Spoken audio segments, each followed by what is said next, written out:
Hey everyone, it's Dylan here and Charlie from the Black Forest Wood Company. We're back again for another week in the shop. So this week, we've got another Buckeye table in front of me. I showed you guys this one and said it's coming. We're gonna show you the easier way and the harder way to build a round table like this. So that's all I'm gonna say. You guys will see it coming up. We've kind of showed something like this before, but now this is gonna be for a round table. We're also gonna have everything time-stamped in the description for you guys if you wanna skip ahead to a certain part. And we've been getting lots of love from you guys recently, lots of likes, comments, a lot of new subscribers. So I just want to say we really, really appreciate that. And we're already at 105K, so let's see how long it takes us to get to 200.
It's a shock through my foot.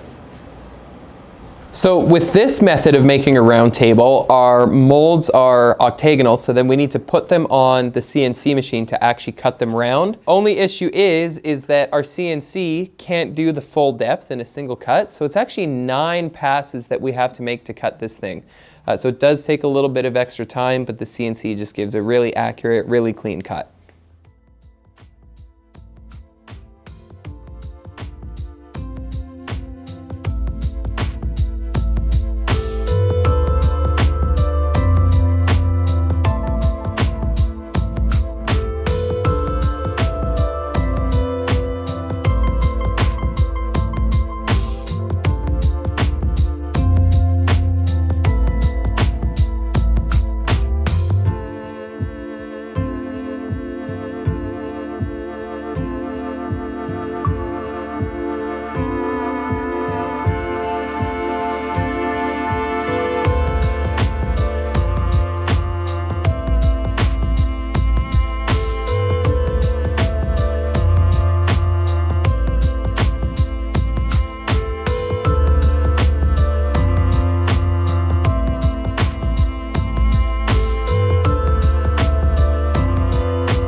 So we've got our Buckeye burl table all finished up. This is going to be used as a conversation table. It's going in a car dealership for our client. Now we're going to show you the easy way. So the only reason I called this the hard way is because there's a little bit more work that goes into building the mold, and then after it comes out of the mold, you don't have a perfect circle. So now I'm going to show you how to build a perfectly circular mold. It's completely reusable, and well, you actually don't even really have to build the mold. You guys will see. Okay, so what we're going to do to start, I've got this chunk of black walnut here. It's an offcut from another slab, but it's got some nice character in it. Obviously, the shape it is right now, it's not going to fit in the mold. I'll just kind of put it on top here so you guys can see. It's not going to fit in the mold, right? I've got to cut off, you know, basically all of this to be able to get it to fit in there perfectly. So what I'm going to go do first, we're going to take it back there, we're going to face joint it and plane it to get it to the right thickness than we want it. Then I'm going to show you guys how we actually use the mold itself to trace out the round shape we need and then cut it round on the bandsaw. Like I said, first thing we're going to do, we're going to head over to the jointer.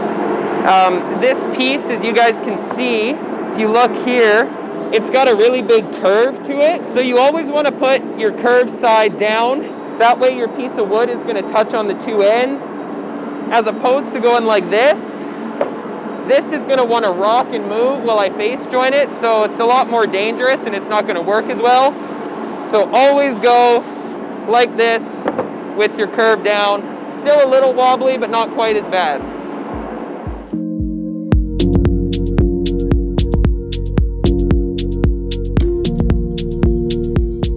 our piece here, what we've got this face is completely flat other than that little bit down there, but that's okay. And then I also did this edge. So I've got these at a 90 degree to one another, this and this. And now I have to get the piece flipped over and I need to plane it. So I want to identify my high spot just kind of by looking down the side of this. My high spot's basically right where this crack is here. That's the high point. Just going to use the calipers here. I'll zero them out and I'll measure my thickness in that spot. So we're about 77 there. Another thing to keep in mind actually, I'm going to have to plane all the way down to this. So we're going down to 60. We're taking off almost 20 mils here. So it's a pretty warped piece, but the planer will be able to do it. So I'm going to set this. I'll go a little high just to be safe. I'll probably set it right around 80.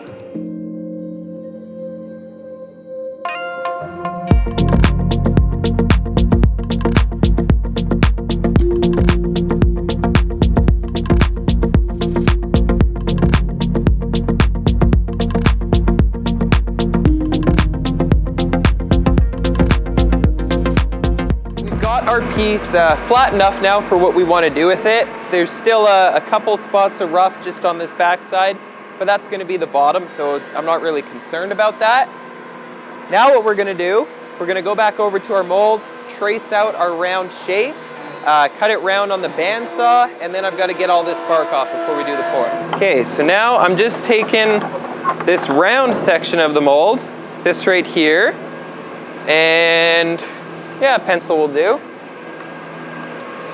Now we actually want to lay out where we're going to be making the cut here to put in the mold. So I'm going to go with our inside line here, just so we're sure we have enough room.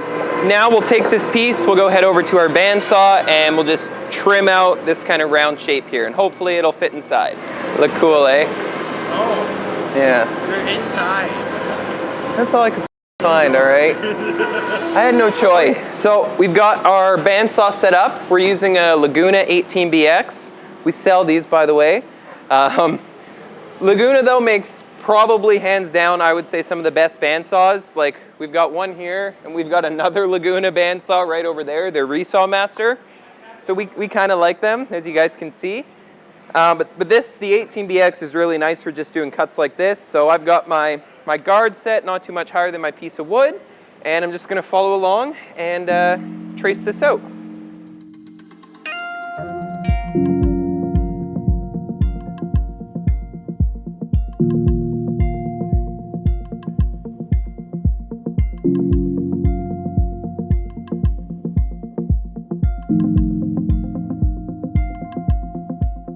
So we can actually kind of just test it like this. But now we'll move on to debarking this, and then we'll get our mold put together.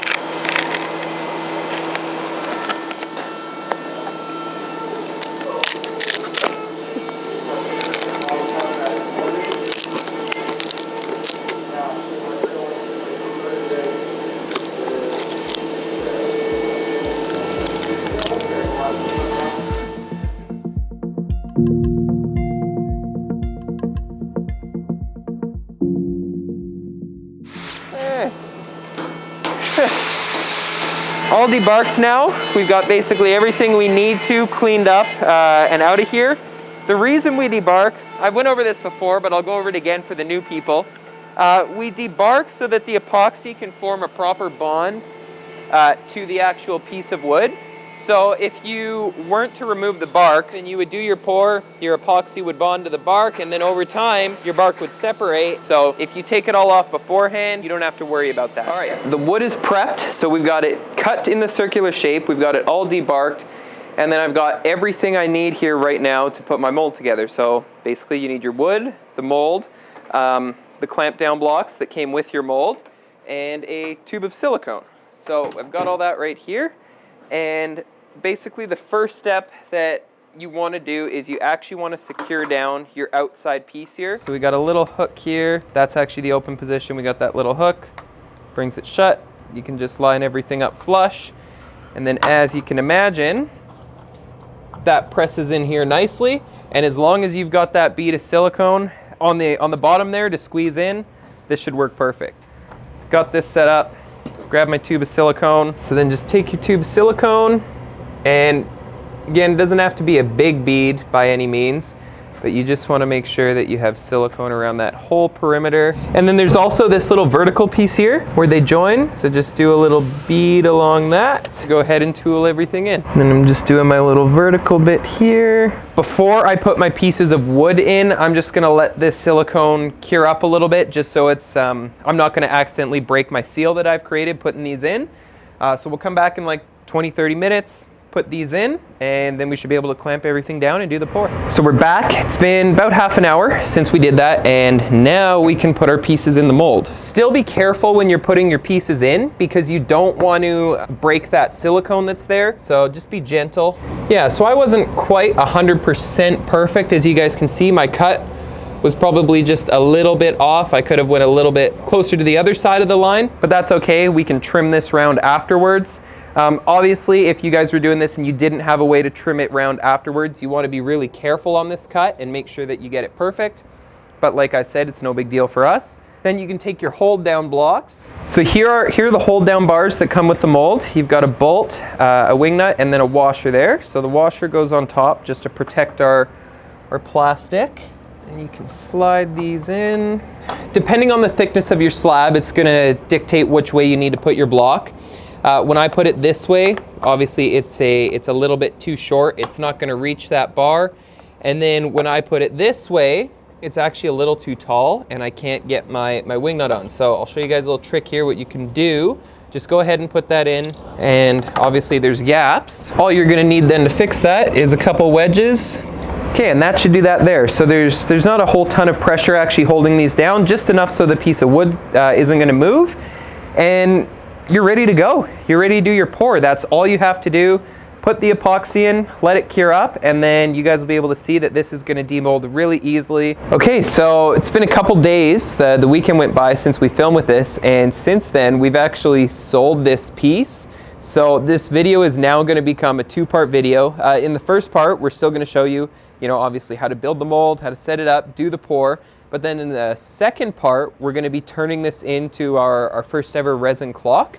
So we're casting the resin in, obviously, then we're gonna drill out the center for the clock hardware, and then we're gonna put this on our CNC machine and write in all of the different markings for the different times. And it should be kind of a fun project, not something we've ever done before. But yeah, next week you guys can expect to see part 2 of this. The client has selected a tinted gray resin, so we'll calculate what we need here. We'll add in our black dye. You cannot see the label at all really, but it's Color Effects black dye. And then we'll get it poured in there. Okay, another question we get all the time is how to reuse these buckets. So this one's been used. It's got some cured epoxy in the bottom. So all I'm gonna do, flip it over, grab a mallet,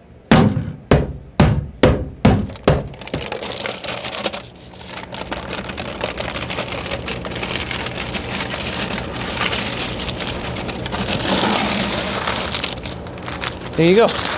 Looking at this, it actually kind of looks pretty close to about half of the volume of this circle here. So we need to figure out first the area. So it's a 23-inch diameter. So we'll go 11.5 squared times pi. It's 415 divided by 61. Gives us 6.8. So we'll probably mix up about 9 liters here. We might have a little bit extra. We could do some coasters or something with that.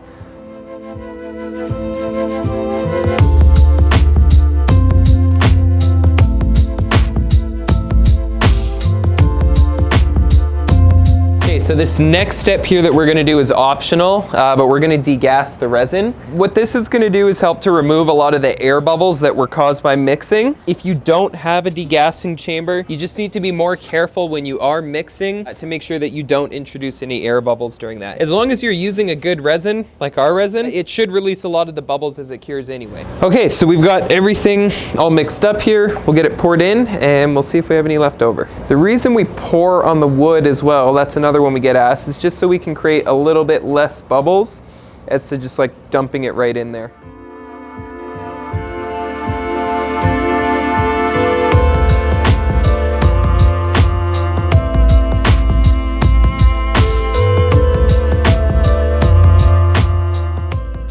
it's been 2 days now since we did the pour on our round piece. The easy way here, we would have got this piece poured a lot sooner so that we could actually demold it in this video for you guys, but since a client ended up buying it, we had to wait for them to confirm their color. So it's going to become a 2-part video, like I said earlier, and then next week we're going to pop this thing out of the mold. We will cut it round, probably using our CNC because she actually wants it a little bit smaller than this. And then we're going to show you how we install all of the clock hardware and cut the numbers in. So not something we've ever done before. Still sticky as I put my hands in it, but should be pretty cool to do one of these for the first time. Oh. Anything else? Would you like to add anything else? I'm being snubbed. Oh, okay. Well, I hope you guys enjoyed seeing kind of the way that we use those round forms. We've got different sizes, so we have the 2 smaller sizes. Then what's missing here is the size that we just used in the video, the 23-inch. And then we've also got different sizes of the square ones. They're all listed here. We don't have them all out right now just because we're waiting for an order. But the main difference is these ones you don't have to put back together after, but the round ones you do have to take apart and put back together between each use, but they're still super, super easy to use. You guys can get these on our website. We've got free shipping over $300 in Canada and the US. So take a look, let us know what you guys think, and I think Charlie wants to go outside. So we'll catch you guys next week.